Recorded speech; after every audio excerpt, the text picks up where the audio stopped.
Hey guys, Flower Engineer here, and today I'll be taking a look at TP-Link router. The model is TL-WR840N, and I just got it today for like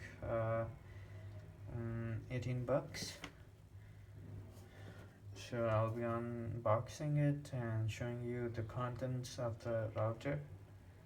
Inside the box, you'll find a quick installation guide, the router itself, and a cat cable and an adapter. Now I'll be setting it up and showing you the result of this router. If you want to know how a router is set up, I'll post a link in the description below. I showed it in another video of mine a few years ago. You can find it, you'll definitely find it helpful in my opinion.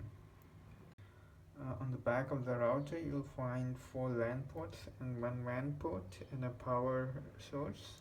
And there is also a WPS and reset button over here. On the front, there's nothing you can see, but I believe there are some LEDs on the front which will bright up once you power the router up.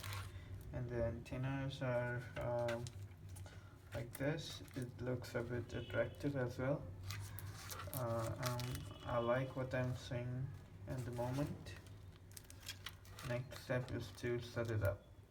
So this is how the router looks like when turned on. The lights, they don't blink. This stays stable the entire time. I think it would have been a lot better if the light blinked, because that's how I'm used to with all my previous routers.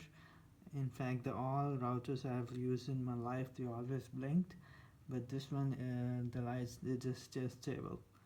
So if you like this unboxing and quick look at the router, please thumbs up my video, subscribe my channel, and if you have any questions, please ask them in the comment section below.